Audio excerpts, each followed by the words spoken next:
Hi, in this video I will show you how to get a clear profile picture on the TikTok or transparent profile picture on the TikTok. So you have to follow this procedure. So first of all you have to open your Play Store and you have to search for the background eraser and you have to download this application.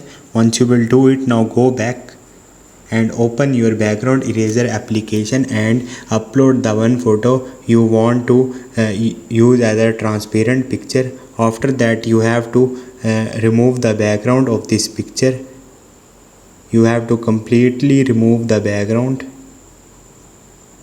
and once you will remove it, you can also increase the size like this. You can remove the background clearly. I just give you an example, so I did it fast. Now save it in the PNG. Done. And save it from here and finish. And once you will do it, now you can open your TikTok mobile application